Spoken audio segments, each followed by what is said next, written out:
सच्चिदानंद भगवान की जय। शंकर भगवान दंडकारण्य के पास पहुंचे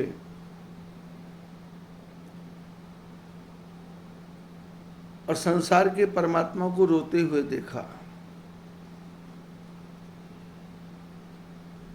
ऐसे परमात्मा को जिनकी भ्रिकुटी विलास सृष्टि लय हुई, जिनकी आंख के इशारे से सृष्टि का विलय हो जाए। आंख बंद करें तो सृष्टि समाप्त, आंख खोलें तो सृष्टि का निर्माण। स्वप्नेहु संकट परई की सोई। ऐसे परमात्मा दिखता है कि वो संकट में है, पर जिनकी भ्रिकुटी की विलास से ही सारी सृष्टि का लय हो जाए, उनको सपने में भी संकट आ सकता है क्या?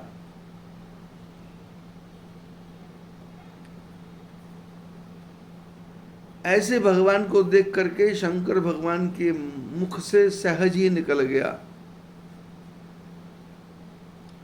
जय सच्चिदानंद जग पावन, अस कह चलियो मनोज न सावन।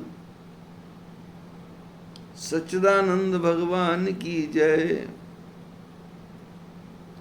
सहज भाव से निकल गया। बोलना नहीं चाहते थे, पर शब्द निकल गए। दो आदमी जा रहे हैं, एक सती एक शंकर। शंकर भगवान ने कथा सुनी हुई है, सती ने कथा नहीं सुनी।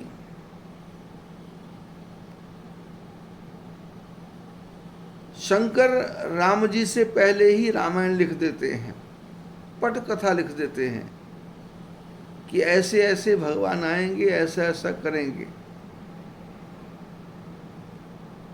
और उसी कथा को सुनने के लिए कुंभज ऋषि के आश्रम में जाते हैं। और कुंभज ऋषि के आश्रम में वही सुनने को मिलता है जो शंकर भगवान ने लिखा है।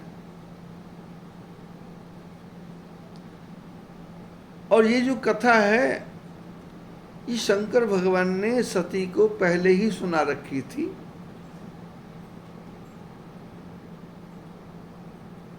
रामचरित मानस उर राखा, कही सुसमय शिवासन भाखा। रामचरित मानस का निर्माण शंकर भगवान ने कर दिया था पहले ही, और समय आने पे वो कथा सती को सुना दी थी।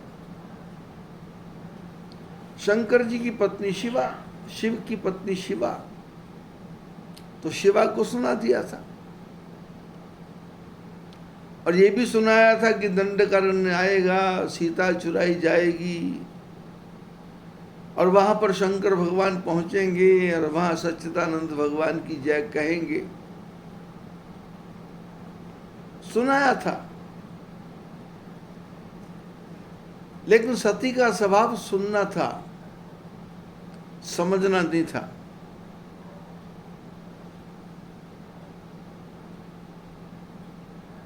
मनुष्य कौन है और पशु कौन है? शास्त्रों ने कहा, जो पश्यति पशु, जो देखे वो पशु, और मनुष्य बोले जो देखे, सुने, समझे और उसकी बात करे, वो मनुष्य है। सुनना ही काफी नहीं है, और सुन करके समझना भी है। और समझने के बाद में समय आने पे जब वैसी परिस्थिति पैदा हो जाए, तो उस झंझट में से कैसे निकलना है उस समस्या में से कैसे निकलना है, उस वातावरण में से कैसे निकलना है। अपने पुरानी बातों को ही प्रमुखता नहीं देना है कि जो मैंने कहा वही पूर्व दिशा, जो मैंने कहा वही ठीक, जो मैंने सोचा वही ठीक, जो मैं बोलता हूं वही ठीक। ऐसा नहीं।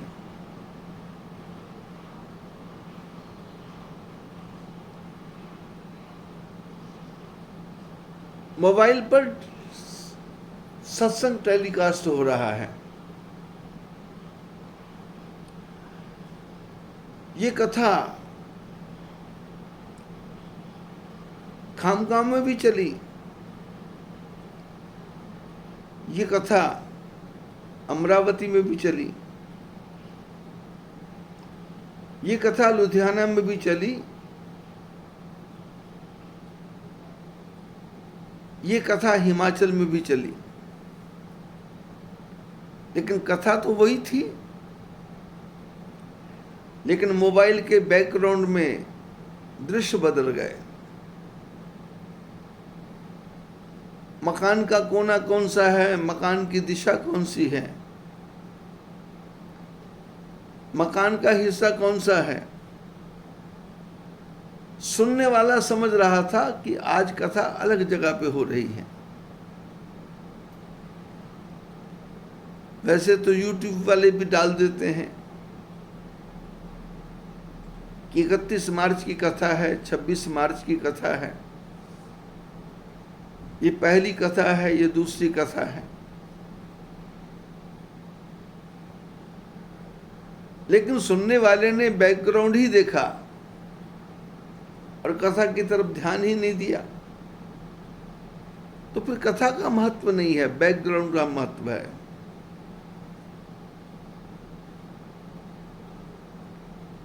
कभी कभी सत्संग करते करते मोबाइल गिर जाता है तो जमीन के फोटो आ जाती है, अंधेरा आ जाता है, और देखने वाला देखते जा रहा है। सती ने कथा कुंभज ऋषि के आश्रम में नहीं सुनी, ऐसा नहीं है। सती ने कथा कहीं भी नहीं सुनी। शंकर भगवान ने कथा का निर्माण किया, पाई सुसमय शिवासन भाखा, अच्छा अवसर देख करके अपनी धर्मपत्नी सती को सुनाया। लेकिन उसने ग्रहण नहीं किया, तो शंकर भगवान ने विचार किया कि इसको मैंने सुनाया तो मैं पति हूं, तो इसने ध्यान नहीं दिया होगा, तो इसलिए इसको किसी अच्छे महात्मा के पास ले जाए। तो संसार में अच्छा महात्मा कौन? जो छोटे से पेट में समुद्र को संभाले।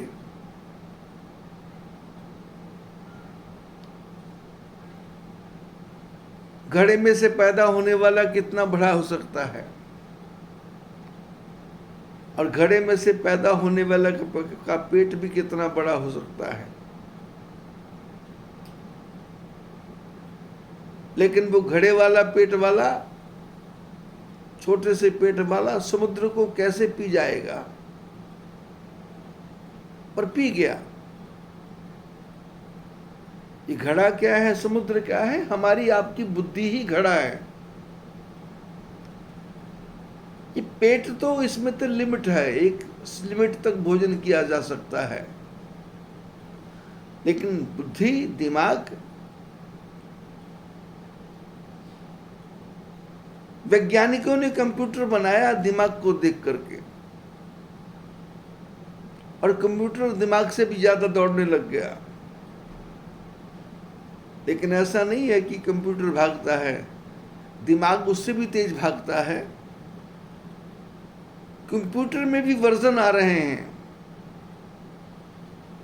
First window, second window, third window, fourth window, fifth window, 10th window. Python आ रहा है, कंप्यूटर की अलग अलग भाषा आ रही है, और जो भाषा बनाने वाला है वो मनुष्य का दिमागी है। लोगों ने कहा कंप्यूटर दिमाग से तेज चलता है, और कंप्यूटर से तेज तो दिमाग चलता है। तो शंकर भगवान ने कहा कहाँ जाएं? बोले कुंभज ऋषि के पास, घड़े में से पैदा होने के पास। सती को जाके बताएं कि घड़े में से पैदा होने वाले के पास भी कितना बड़ा दिमाग हो सकता है। विशाल दिमाग, विशाल हृदय। हृदय का साइज बड़ा नहीं होगा, दिमाग का साइज बड़ा नहीं होगा, पर दिमाग की कैचिंग पावर ज्यादा हो जाएगी। हृदय बड़ा नहीं होगा, हृदय तो उतना ही रहेगा, लेकिन हृदय की ग्रहण शक्ति बढ़ जाएगी।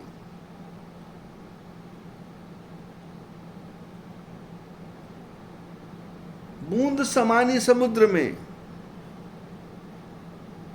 एक बूंद समुद्र में समा गई। जब तक अलग थी वो बूंद थी, लेकिन जब वो समुद्र में समा गई तो समुद्र ही बन गई, अपना अस्तित्व खो दिया, समुद्र में विलीन हो गई। 1 मिनट पहले बूंद थी और दूसरे मिनट वो बूंद भी समुद्र बन गई। लेकिन बूंद यदि अहंकार करे कि मैं समुद्र थी, तो थी नहीं, पहले तो बूंद ही थी, लेकिन वो समुद्र कैसे बनी? वो समुद्र का सहारा लेकर के। ऐसे ही शिष्य भी बूंद के समान है। वो गुरु चरण रूपी समुद्र का सहारा लेता है और वो भी विशाल बन जाता है। परंतु यदि वो शिष्य अब अहंकार करे कि मैं भी गुरु से बड़ा बन गया, गुरु से बड़ा नहीं बना, गुरु जैसा बन गया, गुरु जैसा भी नहीं बना, गुरु ने कृपा की तो गुरु शब्द जीवन में आ गया। शंकर भगवान ने कहा कि पार्वती सती को कहाँ लेके चलें? बोले इसको दिखाएं कि स्थानम प्रधानम न गुणम प्रधानम। स्थान प्रधान होता है, गुण प्रधान नहीं होता।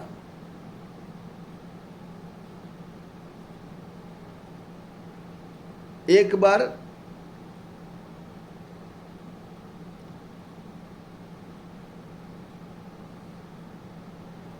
शंकर भगवान भगवान विष्णु को मिलने के लिए गए। विष्णु भगवान गरुड़ पर सवार थे और शंकर जी के गले में सर्प था।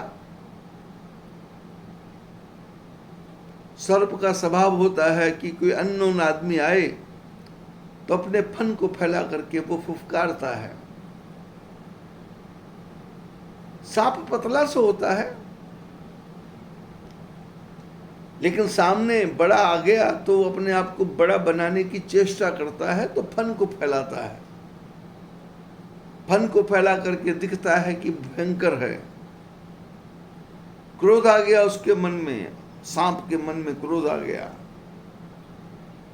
छोटा मोटा जीव डर जाता है।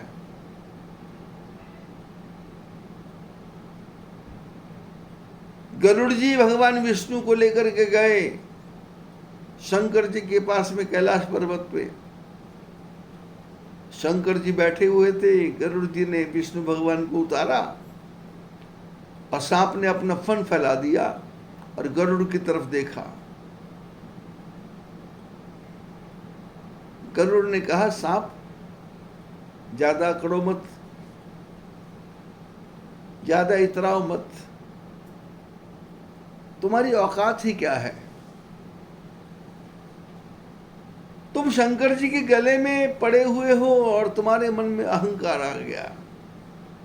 अरे तुम शंकर जी का गला छोड़ करके नीचे आओ तो 1 सेकंड में मैं तुमको खत्म कर दूंगा। तुम्हारे गुण की प्रधानता नहीं है, तुम्हारे स्थान की प्रधानता है। जिस शंकर जी के गले में पड़े हो उसकी प्रधानता है, तुम्हारे में कुछ नहीं है। नीचे उतर के देखो। भगवान शंकर सती के अहंकार को समाप्त करने के लिए कुंभज ऋषि के पास ले गए, और कुंभज ऋषि के व्यवहार से सती का अहंकार कम होने की जगह ज्यादा हो गया।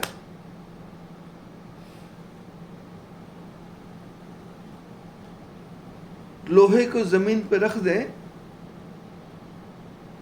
तो मिट्टी से जंग लग जाता है और लोहा भारी हो जाता है, लेकिन भारी होने का मतलब क्या है? लोहा कमजोर हो गया।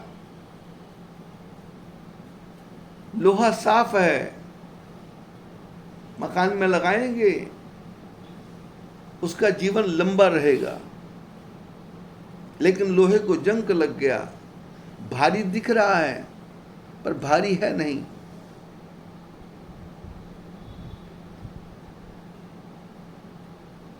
ऐसे सती को लेकर के शंकर भगवान कुंभज ऋषि के पास गए इलाज करवाने के लिए, लेकिन असर उल्टा हो गया। असर क्या हुआ कि महात्मा जी ने पति पत्नी दोनों की पूजा की।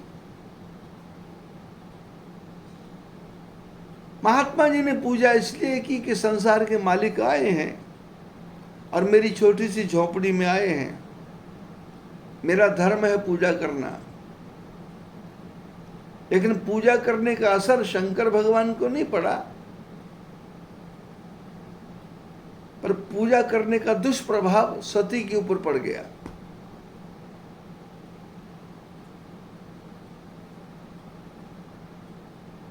प्लस माइनस को करेंगे तो माइनस बन जाता है, माइनस प्लस को जोड़ेंगे तो माइनस बन जाता है, और माइनस माइनस को जोड़ेंगे तो प्लस बन जाता है। ये हमारे और आपके जीवन की बुद्धि की भी दशा है और हृदय की भी दशा है। माइनस माइनस प्लस बन सकता है, लेकिन कब? जब सामने वाले ने सोचा हो कि मैं माइनस हूं,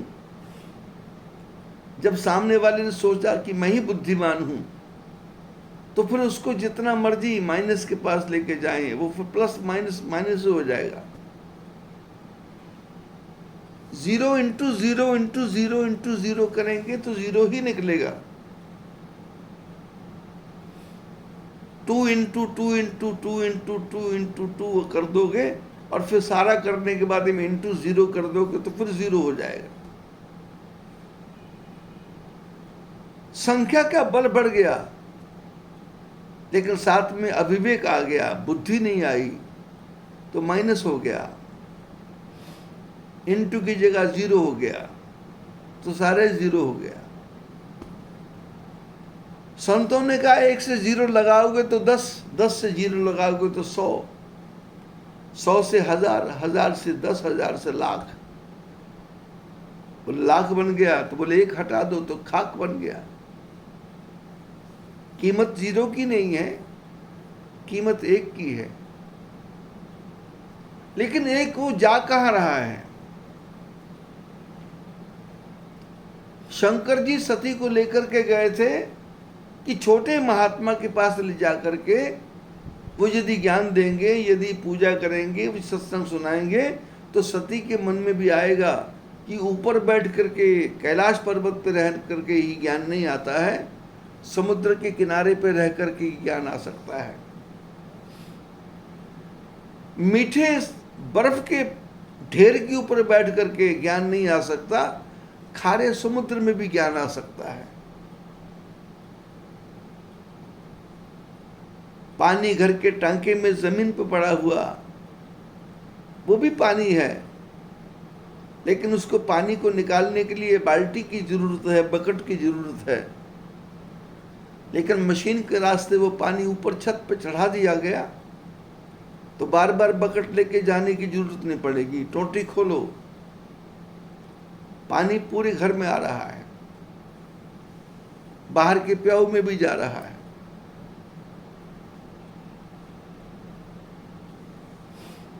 कल पानी की टंकी की साफ करने की बात चल रही थी। सिखाने वाला सिखा रहा था और करने वाला कर रहा था, और करने वाला भी पहले ही बारी नहीं कर रहा था। लेकिन टोटी कौन सी लगानी है वो पूछने वाला पूछ रहा था, क्योंकि बताने वाला बड़ा था। पूछने में क्या नुकसान है? बड़े आदमी के पास में बुद्धि ज्यादा होगी, शायद उसने टेक्निक नहीं सीख ली होगी, शायद उसने तरीका नया सीख लिया होगा, इसलिए छोटे वाला बच्चा बड़े से पूछ रहा था और बड़े वाला बता रहा था, और बता रहा था कि पानी की मशीन चालू करो और प्रेशर बनेगा, उससे टंकी साफ हो जाएगी। संध्या के समय मैंने जाके देखा कि टोटी नहीं लगी हुई है, व्यवस्था नहीं होगी। लेकिन पूछने वाले के मन में अहंकार है कि मेरे को ही सब कुछ आता है, तो बात जमेगी नहीं। काम तो कर देगा और टोटी घुमाने का तरीका नहीं पता लगेगा। बड़े बड़े फिटिंग करने वाले चाबी को इस ढंग से घुमाते हैं कि वो चाबी टाइट होने की जगह खुलती जाती है, खुलने की जगह टाइट होती जाती है। तो सामने वाला खड़ा बच्चा बोलता है कि बाईं तरफ घुमाओ, करने वाला 20 साल से कर रहा है, पर दिमाग में कोई विचार चल रहे हैं, दिमाग में पत्नी का झगड़ा चल रहा है, दिमाग में जमीन की बातें चल रही हैं, दिमाग में कोई रास्ते का झगड़ा चल रहा है। चाबी भी वही है, नल भी वही है, लेकिन खुल नहीं रहा, टाइट होता जा रहा। छोटे बच्चे ने कहा थोड़ा इधर घुमाओ, अब थोड़ा घुमाया, नहीं घुमा तो उसने कहा इस चाबी में एक पाना लगा लो। पाना लगा लिया, डबल जोर लगा, खुल गया। बच्चे ने बताया खुल गया। बड़े ने खोला, खुल नहीं रहा। क्यों? खोलने के साथ साथ मन में और भी विचार चल रहे हैं कि घर वाला मालिक कैसा है, ये कितने पैसे देगा, ये पिछली बार का तो दिया नहीं और इस बार फिर मेरे को बुला लिया, ये बार बार मेरे को बुलाते हैं। उसके मन के विचार क्या चल रहे हैं? वो टाइम वेस्ट कर रहा है।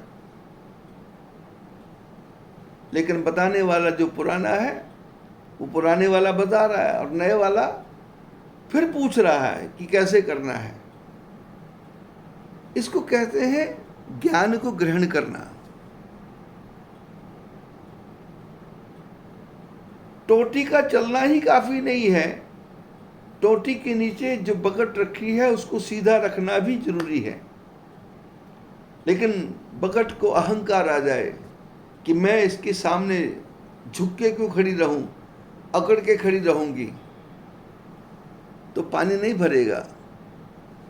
100 litre, 200 litre, 10,000 litre, 1 lakh litre बह जाएगा, टंकियां खाली हो जाएंगी, एक बकेट नहीं भरी जाएगी। और एक बकेट भरने के लिए 3 सेकंड का समय है। टैप खोला और बकेट फुल। लेकिन उसके लिए हृदय को भी खुला रखना पड़ेगा। ये शरीर रूपी, इसको भरना कैसे है? बोले हृदय को खुला रखना पड़ेगा और दिमाग को भी खुला रखना पड़ेगा। दिमाग से सोचना है कि मेरे पास बुद्धि नाम की चीज नहीं है, और हृदय से विचार करना है कि मेरे को तो लेना ही लेना है, मेरे को तो पलटना ही नहीं है, मेरे को तो देना ही नहीं है।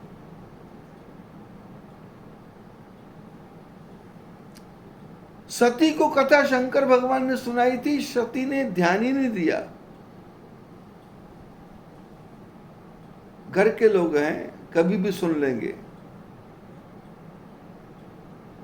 लेकिन वही कथा दादाजी सुना रहे हैं और वही कथा टीवी पे बैठा एक महात्मा सुना रहा है, तरुण सागर जी सुना रहे हैं और चीख चीख के सुना रहे हैं। ऐसा लगता है झगड़े पे उतारे हो जाएंगे। स्वयं तो कपड़ा पहनते नहीं, दूसरे के कपड़े फाड़ देंगे। और हजारों की संख्या में जो कपड़े पहनने वाले लोग हैं वो तालियां बजा रहे हैं। जो शब्द तरुण सागर कह रहा है वो शब्द दादाजी भी घर में बैठ के कह रहे हैं, पर दादाजी की बात समझ में नहीं आ रही। तरुण सागर जी बोलेंगे तो अच्छा लगता है। अब तरुण सागर जी ज्यादा ज्ञानी होते हैं, ज्यादा समझदार होते, शरीर को संभाल के रखते, 100-200 साल जिंदा रहते, लेकिन वो तो 40-45 साल की उम्र में ही चल बसे। होगी कहानी पूरी। आजकल YouTube में उनके प्रवचन आते हैं, पर वही तिलमिलाया हो चेहरा, गुस्से वाला चेहरा, जोर से बोलने वाला चेहरा और फिर नॉर्मल बोलने वाला चेहरा।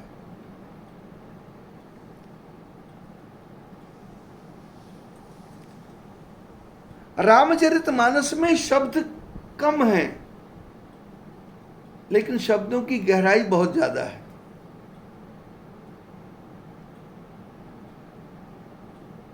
शंकर जी ने कहा ज्यादा श्रोताओं की आवश्यकता नहीं है, लेकिन होना क्या चाहिए, जो वक्ता है वो भी ज्ञानी होना चाहिए और जो श्रोता है वो भी ज्ञानी होना चाहिए। क्योंकि श्रोता वक्ता ज्ञान निधि, कथा राम की गूढ़, राम की कथा गूढ़ है। सुनने वाले को भी ज्ञानी होना चाहिए, ज्ञान का खजाना होना चाहिए, और बोलने वाला भी ज्ञान का खजाना होना चाहिए। ज्ञान का खजाना होना चाहिए ये तो ठीक है, पर ज्ञान का अहंकार नहीं होना चाहिए कि मेरे को ज्ञान ज्यादा है। एक छोटा बच्चा राघव भी बढ़िया भजन गा सकता है, और उस बच्चे के सामने लालू को जब भी भजन गाना है तो किताब को खोल के ही गाना है। चार्टर्ड अकाउंटेंट किताब को खोल के भजन गाता है, और राघव को भजन गाने के लिए मां से पूछना पड़ता है कि मैं भजन गाऊंगा, तुम सपोर्ट कर दोगे? क्योंकि बच्चे के मन में है कि मैं शायद ना गा पाऊं और मेरी मां सपोर्ट कर देगी तो मैं गा जाऊंगा, और वो गा जाता है। तोतली तोतली भाषा में बात करता है, लेकिन मन के अंदर एक भय है कि मेरे से नहीं गाया जाएगा।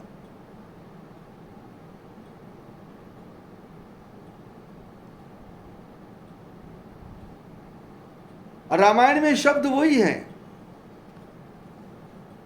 लेकिन अपनी कथा पिछले 16, 17, 18 दिन हो गए इसी पॉइंट पर रुकी हुई है कि जय सच्चिदानंद जग पावन, अस कह चले ओ मनोजन सावन, चले जात शिव सती समेता, पुनि पुनि पुलिकित कृपा निकेता।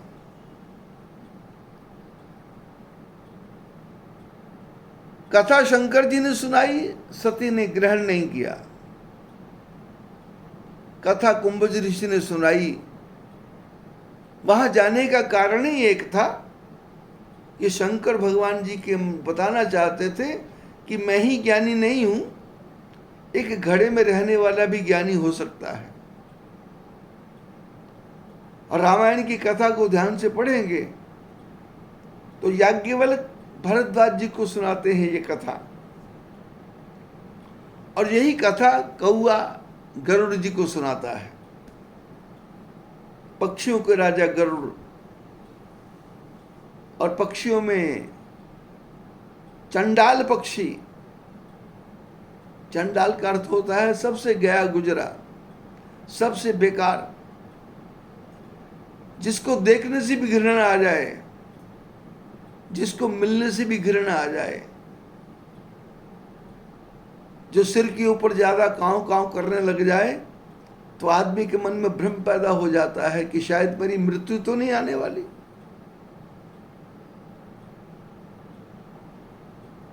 कभी कभी कौआ सिर के ऊपर चोंच मार के भी भाग जाता है।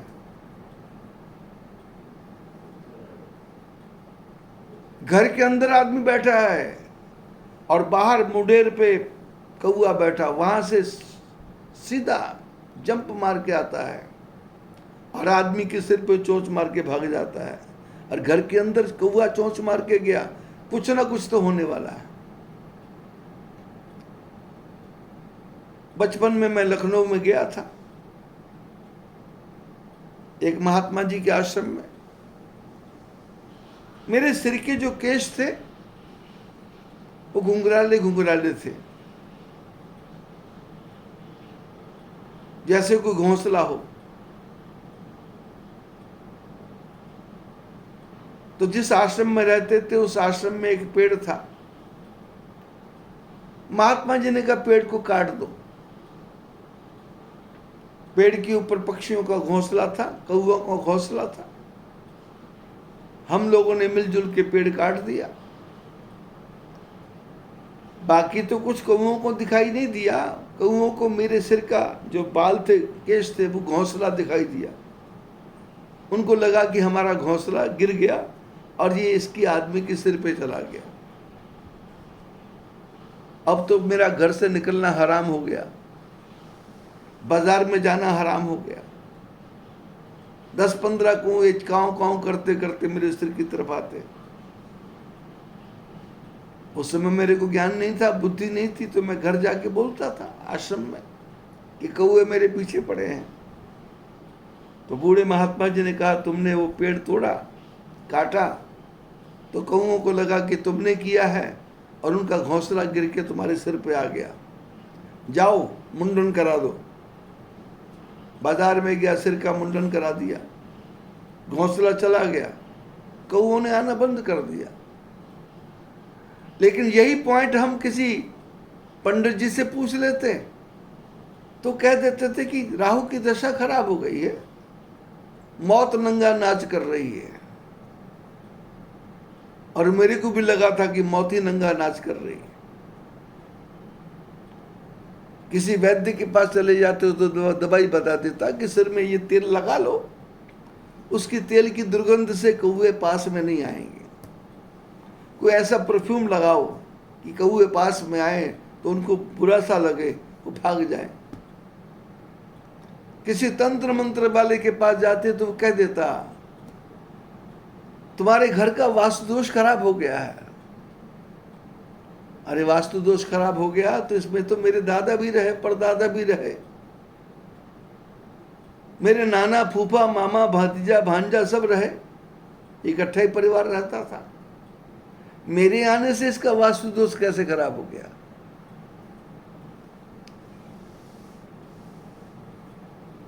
मैं सिलीगुड़ी गया,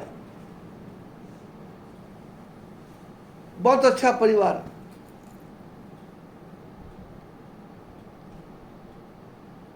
तीन पेट्रोल पंप, एक बेटा उनका वास्तुशास्त्र का काम करता था।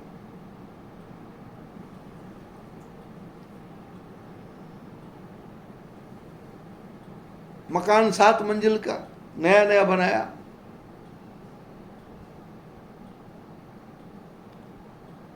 लेकिन ना तो मकान बिक रहा था, ना मकान किराए पे चढ़ रहा था। तो किसी ने कहा रामदेव बाबा का जुम्मा करवा लो।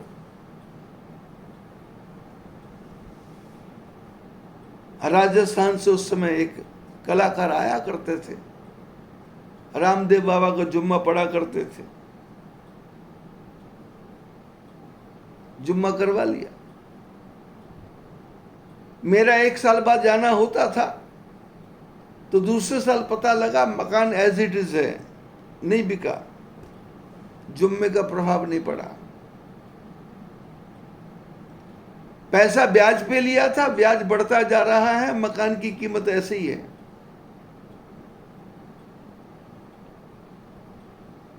उनका बेटा पूरे सिलीगुड़ी में मशहूर था, उसका नाम था कि वो वास्तुशास्त्र का इतना बड़ा ज्ञाता है कि मकान के दरवाजे उखड़वा देता है, कुओं को ढकवा देता है,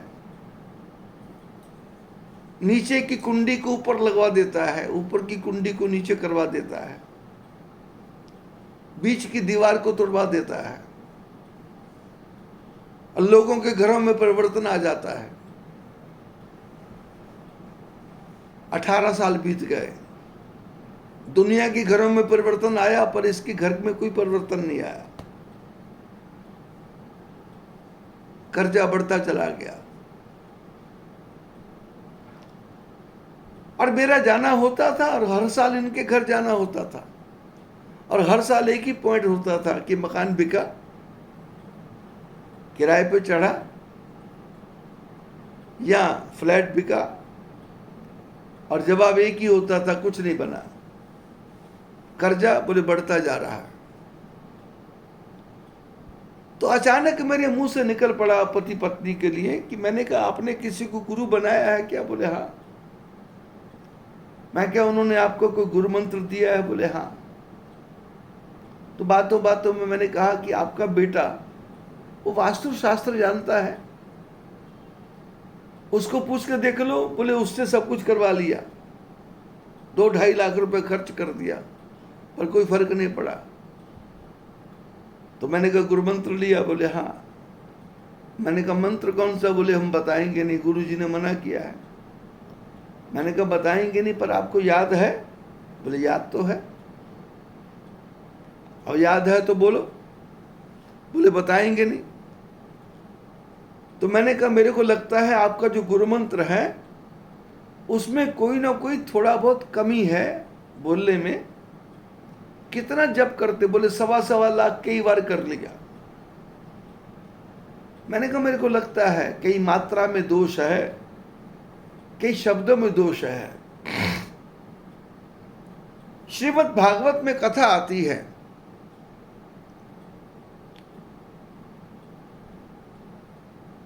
कि ऋषि और ऋषि पत्नी ने दैत्यों की मां, उसके मन में विचार आया कि मैं ऐसा पुत्र पैदा करूं जो इंद्र को मार दे। तो उसके लिए मंत्र का जप करना पड़ता है। तो इसने मंत्र का जप करते करते इंद्र शत्रु विवर्धस्व,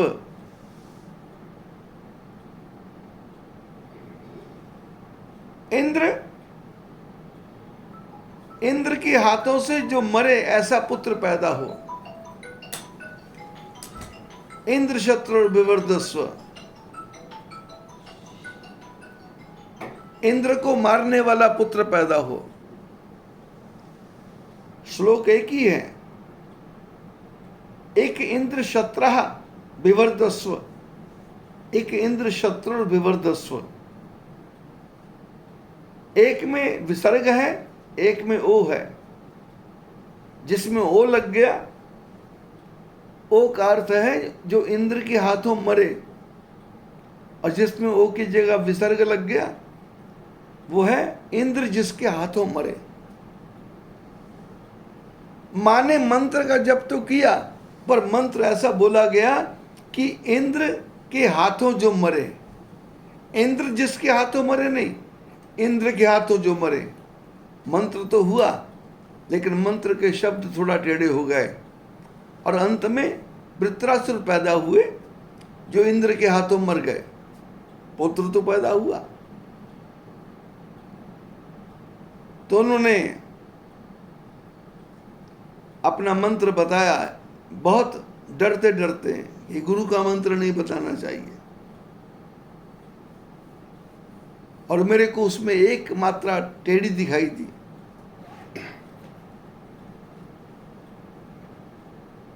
मैंने कहा तुम ओम हुं जुंग सह बोलते हो, या तो हुं जुंग सह बोलो या ओम जुंग सह बोलो। ये ओम के साथ में हुम लग गया, ये जुंग लग गया, सह लग गया। ज़्यादा उसमें पावर आ गई, बैटरी में ज़्यादा पावर आएगी तो बैटरी फट जाएगी, डिस्ट्रॉय हो जाएगी। एक लिमिट की बैटरी है।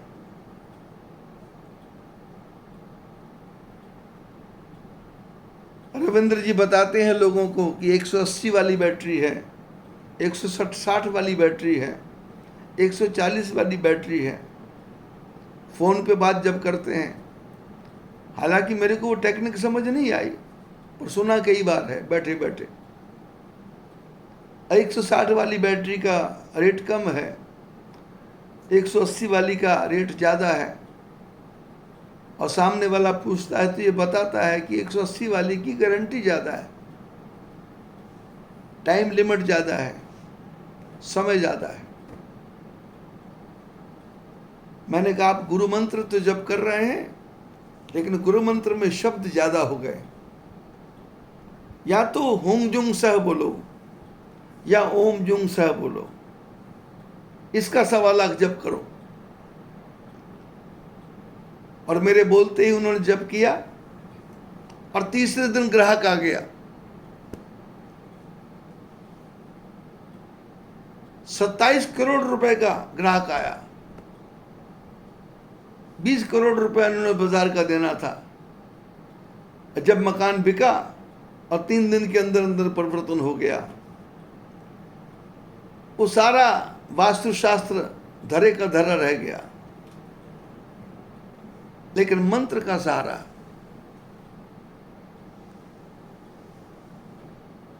जो गुरु मंत्र है, उस मंत्र को पहले सुनना है और उसको पूरा अक्षर से ध्यान रखना है।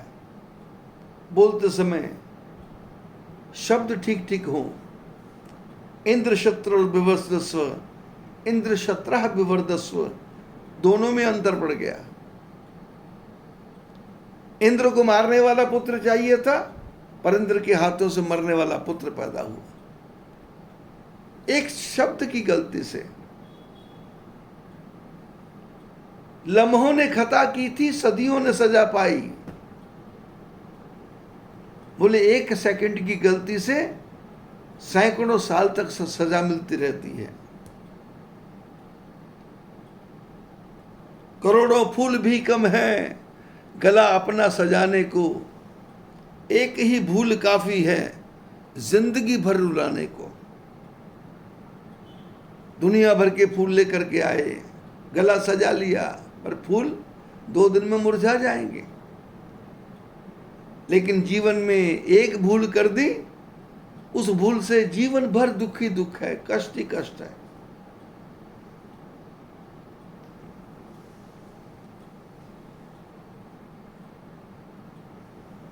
सती कुंभज ऋषि के आश्रम में गई,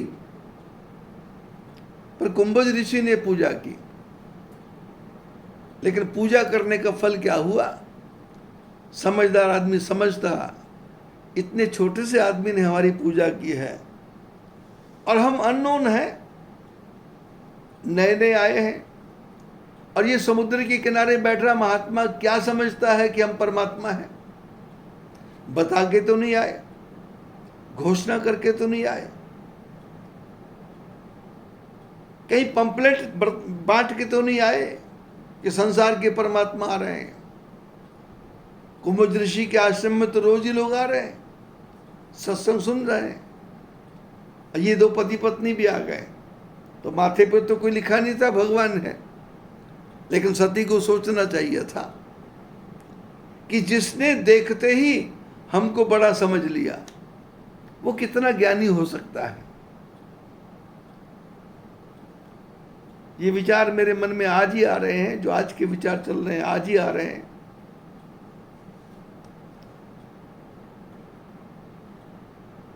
शंकर और सती को देख करके महात्मा ने पहचान लिया कि संसार के मालिक हैं।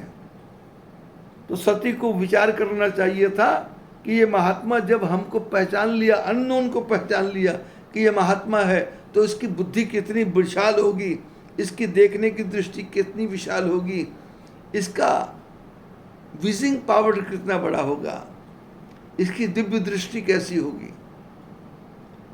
लेकिन उसकी तरफ ध्यान ही नहीं गया। वो मन के कोने में था कि हम ही बड़े हैं, हम ही बड़े हैं। सिखों के ग्रंथ में लिखा है कि मेरे से बुरा कौन है? लोग नहीं बुरे, बोले मैं ही बुरा हूं। लोग नहीं मंदे, मैं ही मंदा हूं। और हम दूसरे की मंदता को ढूंढते जा रहे हैं कि इसमें एक अक्ल कम है, इसमें बुद्धि कम है, इसमें विचार कम है। विचार कम नहीं है। विचार तो एक चिड़िया दाना चुनते चुनते भी देके चली जाती। विचार तो एक कुत्ता रोटी खाते खाते भी देके चला जाता। आपके उसके सामने रोटी ज्यादा डाल दो, और यदि वो कुत्ता की जगह कुतिया है तो जितना उसको खाया जाता उतना खाती है, और खाने के बाद में बाकी रोटियां अपने मुंह में रख लेती है, और रोटियां लेकर के कहीं खेत में जाकर के जमीन में खड्डा खोद करके उन रोटियों को उसके अंदर डाल करके ऊपर से मिट्टी डाल देती है, क्योंकि उसको पता है आज मिल गया, कल का भरोसा नहीं। पर मेरे बच्चे तो रोज ही मेरा दूध पिएंगे, मेरे बच्चों को तो रोज ही भोजन चाहिए। छोटा सा खरगोश जिसके 10-10 बच्चे पैदा होते हैं, वो किसी पेड़ पे घर नहीं बनाता, वो किसी डाली पे घर नहीं बनाता, वो खेत में मिट्टी को खोद करके लंबी सी गुफा बनाता है, उसमें बच्चे पैदा करता है, और बच्चे पैदा करने के बाद में उस छेद में बच्चे चले जाते हैं, और वो खरगोश मिट्टी से उस छेद को भर देता है, और भर करके ऊपर से पैर मार मार करके उसको दबाता है, जिससे अंदर के बच्चे ताकत लगा के बाहर ना आ जाएं, और बच्चे भी छेद के अंदर। ऑक्सीजन आने की कोई ताकत नहीं है, बाहर से सांस आने का कोई तरीका नहीं है, पर बच्चे निश्चिंत होकर जाते हैं। और खरगोश बाहर जाता है, खरगोश की माँ बाहर जाती है, खाना पीना घास वास खाती है, और आकर के मिट्टी से अपने घोंसले को निकालती है, खोदती है, और बच्चों को पता लग जाता है माँ आने वाली है। बच्चे बाहर आते हैं, माँ का दूध पीते हैं, और उसके बाद में माँ बच्चों को पता नहीं क्या इशारा करती है, और एक एक बच्चा करके वो अंदर गुफा के अंदर घुसता जाता है, और माँ देख लेती है चारों तरफ सारे बच्चे अंदर। अब उनको गिनती सिखाता कौन होगा कि 12 ही है। हमारे आपके परिवार में कुतिया बच्चे देती है 4, 5, 6, लेकिन वो सूंघ सूंघ के बताती है। हमारे आपके परिवार में बिल्ली बच्चा देती है, पर बिल्ली अपने बच्चे को एक जगह नहीं रखती, 7 जगह बदलती है। ये टेक्निक उसको किसने बताई होगी? आज उसका बच्चा यहां मिला तो कल उसका बच्चा 100 मीटर दूर मिलेगा, तीसरे दिन बच्चा उसको 200 मीटर दूर मिलेगा, एक जगह रखती नहीं है। जिस मुंह से, जिस पंजे से वो चूहे को फाड़ करके रख दे, जिस दांतों से वो चूहे को चीर चीर कर दे, उसी दांतों से वो अपने बच्चों को मुंह में उठा करके लेके जाती है कि बच्चे के मुंह पे एक भी दांत लगता नहीं है, और बच्चे सुरक्षित दूसरी जगह पहुंच जाते हैं, और बच्चे भी घबराते नहीं हैं। बंदरिया अपने बच्चों को छाती से लगा के घूमती है, थोड़ा सा भी हाथ छूट जाए बच्चा गिर सकता है, पर बच्चे ने मां की छाती को ऐसा पकड़ रखा है कि मां कितना भी उछल कूद मचाए पर बच्चा गिरता नहीं है। एक बंदरिया का बच्चा, एक बंदरिया भी बता रही है ज्ञान एक खरगोश का बच्चा भी, खरगोश की माँ भी बता रही ज्ञान। एक कुतिया का बच्चा, कुतिया के बच्चे भी बता रहे हैं ज्ञान। एक बिल्ली भी बता रही ज्ञान। बिल्ली को तो ज्ञान है, लेकिन सती को अहंकार। और शंकर भगवान इसी अहंकार को दूर करने के लिए कैलाश से समुद्र के किनारे आ गए और वहां आके कथा सुनी। कैस सुनत रघुपति गुण गाथा। और यहां पर क्या हो रहा है, कथा खत्म हो जाए तो स्थान बदल जाता है, लेकिन शंकर भगवान और कुंभज ऋषि क्या कर रहे हैं कि सती साथ में है और वो कथा का रिवीजन हो रहा है। वही कथा शंकर सुना रहे हैं, वही कथा कुंभज ऋषि सुना रहे हैं। कहत सुनत रघुपति गुण गाथा, कछु दिन तहां रहे गिरिनाथा। थोड़े महीनों तक शंकर भगवान वहां रहे। शंकर भगवान ही रहे? बोले नहीं, सती भी रही थी। बोले पर सती का नाम क्यों नहीं ले रहे? बोले सती सुन नहीं रही है। हमारा काम तो सुनने सुनाने का है। शंकर सुना रहे हैं, कुंभज ऋषि सुन रहे हैं, कुंभज ऋषि सुना रहे हैं तो शंकर सुन रहे हैं। तो बोले सती क्या कर रही है? बोले सती नाटकबाजी कर रही है कि मेरे को सुनने की कोई आवश्यकता नहीं है, मेरे पास तो ज्ञान बहुत है, मैं तो गूगल पे देख लूँगा, मैं तो कंप्यूटर पे देख लूँगा, मैं तो लैपटॉप पे देख लूँगा, मैं तो इस प्रकार देख लूँगा, मैं तो इस प्रकार देख लूँगा। और मेरे को 50 साल हो गए रामायण पढ़ते पढ़ते, और 50 साल में भी मेरे को एक दो लाइनें भी समझ में नहीं आ रही कि हो क्या रहा है। आज तक मैं यही कह रहा था कि शंकर भगवान ने सुनाया, सती ने नहीं सुना, और कुंभज ऋषि ने सुनाया तो शंकर जी ने सुना, सती ने नहीं सुना। पर यहां तो कुछ और ही लिखा है। बोले कहत सुनत रघुपति गुण गाथा, कछु दिन तहां रहे गिरिनाथा। सती का तो नाम ही नहीं आ रहा। और समय आने पे मुनि सन विदा मांगी त्रिपुरारी। महात्मा जी से विदा मांगी और चले भवन संग दक्ष कुमारी। महात्मा जी से विदा मांग करके शंकर भगवान चले। बोले सती ने आज्ञा नहीं मांगी? बोले ये इस कथा सुनने नहीं आई थी, ये तो पिकनिक बनाने आई थी, ये तो साइट सीन देखने आई थी, ये तो दृश्यों को देखने आई थी, ये तो फोटो शूट करने आई थी कि फेसबुक पे डालेंगे, दुनिया को पता लगेगा कि मैं यहां गया था, मैं यहां गई थी। मैं घर में लहंगा चुनरी में रहती थी और मैं पहुंच गई इंडोनेशिया, और वहां मैंने बम्बू डांस पहन करके फोटो खिंचवाई, और वो फोटो मैंने भेज दी अपने ससुर साहब के पास कि देख लो तुम्हारी बहू के क्या क्या कारनामे हैं।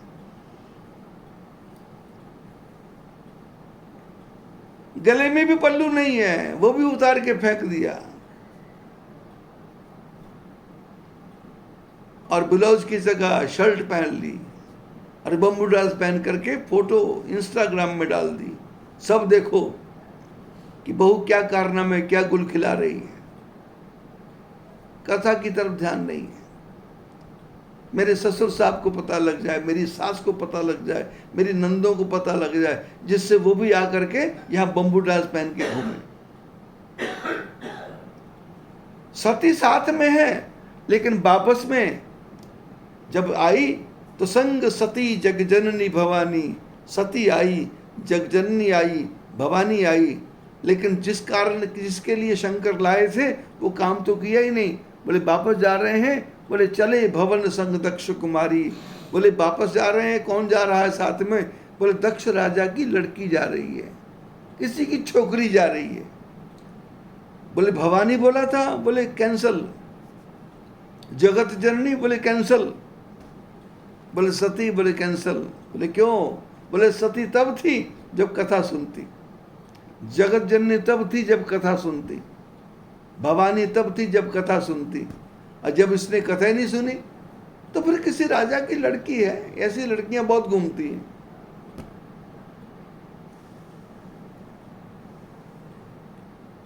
काकभूषुंड कहते हैं गरुड़ जी, याज्ञवल्क्य कहते भरद्वाज जी, जो कथा सुन के आए थे वही कथा का मंचन का समय हो गया।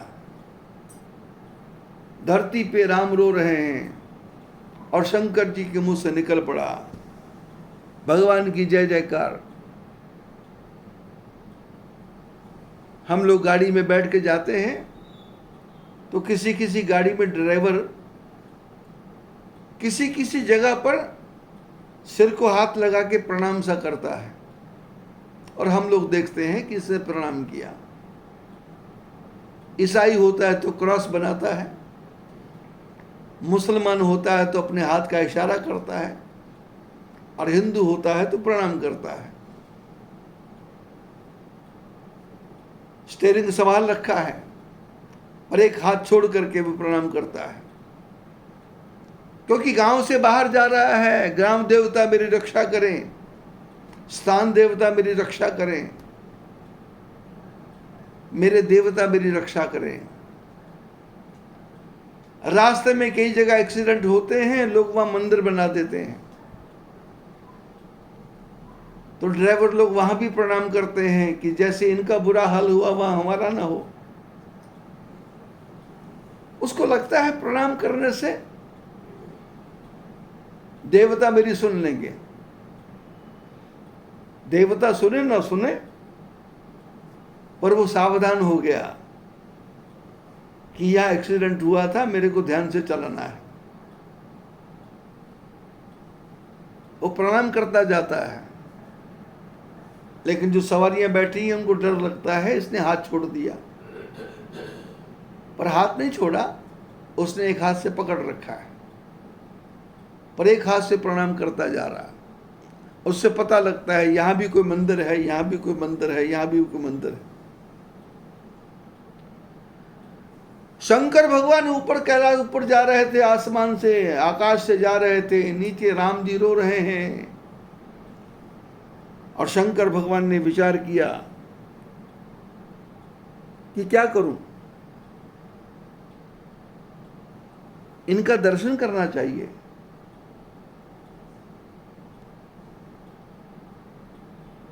दर्शन नहीं कर सकता तो दूर से ही प्रणाम कर दूं। बड़बड़ाते हुए जा रहे हैं जय सच्चिदानंद, और सती देख रही है किसको प्रणाम कर रहे हैं। जैसे ड्राइवर प्रणाम करता है हम भी देखते हैं, लेकिन वो बताता नहीं है, पर पूछने वाला पूछ ही लेता है कि भाई किसको प्रणाम किया? बोले दुर्गा माता का मंदिर है। बोले यहाँ क्या? बोले शमशान घाट है। बोले यहाँ क्या है? बोले कब्रिस्तान है। बोले यहाँ क्या? बोले चर्च है। बोले यहाँ क्या है? बोले ईसाइयों का कब्रिस्तान है। तुम प्रणाम क्या कर रहे हैं? बोले इसलिए कि कहीं समय से पहले यहाँ ना पहुंच जाए। शंकर और सती दोनों जा रहे हैं, और शंकर भगवान अपने आप ही बोल पड़े सच्चिदानंद भगवान की